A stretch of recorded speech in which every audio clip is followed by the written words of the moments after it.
girls, welcome back to my channel. Thank you so much for joining me today, and thank you for all the love on my previous video, and to my new subscribers, I really appreciate you all. Today I wanted to talk to you guys about a very important topic, and that is our emotions, our feelings, and how we can better connect with them. So stick around and I'm going to show you guys how to connect with your emotions better using 5 easy steps. So since we're young, we've been told to kind of stifle our sensitivity and shy away from or fear our emotions even, because they're very difficult to understand often, and they may have left us feeling confused a lot of the time. So because of that, a lot of us have not had a lot of practice in this domain, and oftentimes we kind of just don't even really think about it. I want to show you guys that emotions are actually not something to be feared, not something to run away from, but are actually very, very important tools that we have at our disposal, and they help us connect with our inner selves ultimately. So we shouldn't really, ignore these tools that we've been given or that, are there with us from our birth. We should learn to develop these tools better. We should learn to invest our time in them and understand them. So let's get right into it. I want to break it down into 5 very easy steps for you. How you can better understand your emotions, how you can better connect with your emotions, and really what is their purpose? Ultimately, why are they there? Okay, so step number 1. Step number 1 is, in order to connect better with your emotions, you have to first make a commitment to do so, really. And that commitment needs to be sort of a daily practice, right? Thinking to yourself and saying that I'm going to commit as often and as much as I can to feeling my emotions fully, to processing my emotions, and to learning from my emotions, okay? So that's step number 1. It's fairly straightforward, but really the commitment needs to be there first and foremost in order for the rest of the steps to work out, okay? So step number 2 is, oftentimes, because these emotions are so confusing, or they're so new, or they're misunderstood, we don't really know where to place them, right? So anxiety can feel like fear a lot of the time, can feel like excitement a lot of the time, and so how do you distinguish all of those? How can you tell, what's what? So I invite you to actually learn to sit with the physical sensations that you're experiencing in the moment. So that will truly help you to be able to better distinguish all of these emotions, and to be able to, not only put a label on them, but to understand them better. So what I mean by that is, for example, you're starting to feel some sort of emotion and you can't really best connect with it. I invite you to focus on and try to hone in on the physical sensations that you're feeling in that moment. So is it such that you're feeling like your heart is racing, like your pulse is a little bit higher, like you're sweating a little bit? Is it that, maybe you feel a little bit dizzy all of a sudden? So I want you to really hone in on the physical sensations that are going through your body. Try to connect with those, try to sit with those for a minute, okay? And those will be very important, not only in, like I said, trying to distinguish amongst different emotions, but also to try to get into this practice of staying committed to feeling your emotions, okay?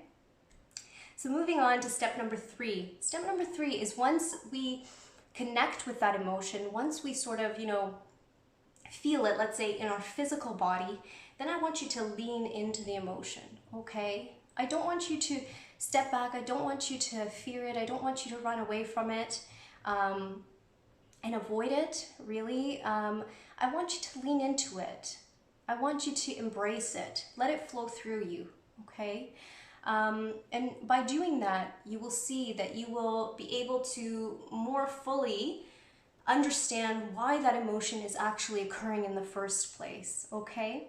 So leaning into it, it's a lot to do with the commitment that we're going to have each and every day in terms of feeling our emotions, but it's also something that I would like you to try, instead of, avoiding really tackling these emotions. And it is scary. It's very scary, and it's quite uncomfortable a lot of the time. A lot of us might think, okay, what am I going to do? Like now I'm feeling this huge, intense emotion. What am I going to do with all these feelings? Are they ever going to go away? Am I going to be able to process them? Am I able to handle the intensity of these emotions? Am I going to be able to resume my normal activities soon? Like how long is this going to last? There's so many different thoughts that start at that point in time, but I still invite you to lean into the emotions. And with practice, you'll see that you'll be able to better tolerate it over time. Okay, so moving on to step number 4. As you sit with your emotion, as you lean into your emotion, I want you to remember that emotions ebb and flow like waves of the ocean, okay? They will not be there forever. They will not last to the eternity of time. The more that you lean into that emotion, that you feel and that you sit with that emotion, the better it will help you to fully process it in a more efficient way and for it to actually dissipate much quicker, okay? So basically step number 4 is to, once you lean into the emotion, sit with it, okay? Just sit with it. Let it wash over you and process it fully until it dissipates. I promise you it will not last forever. And the more you practice it, like I mentioned, the easier it will get, okay? And lastly, we've come to step number 5, okay? We've gone through all the steps. They're not easy, but we can do it. So step number 5 is the final step, and that's kind of integrating the entire sort of process. So it's not so much on how do we feel the emotion, because presumably we've gone through steps number 1 to 4, which is kind of learning to sit and lean into those emotions. But step number 5 is more so, how do we take that experience and feeling those emotions and then process it in such a way that we've learned something from it. So then I want you to take some time to yourself and really just think about, what was that emotion trying to show me? Where was it trying to guide me?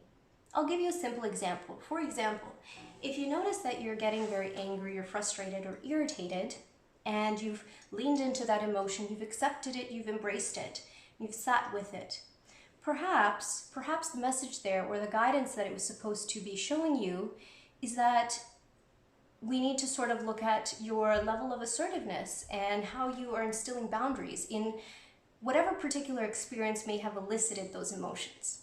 Okay, so try to take a message away from the emotions. What was it trying to teach you?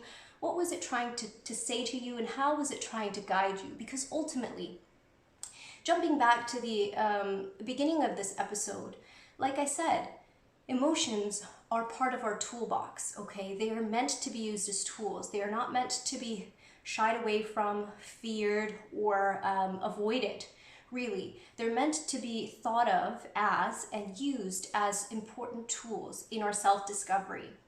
And also to let us know what is going on in our environment. What is my environment trying to teach me? Is this something that I should be continuing to participate in? Is this something that perhaps I should better evaluate and, try to work on my boundaries so that I don't really get confronted with a similar situation in the future? So really, ultimately, that's where we're trying to get at. We're trying to get to that message, the message that each emotion is giving you, or is trying to give you if you allow it, okay? So I hope this made sense. I hope this was fairly easy. Remember, it's only 5 easy steps.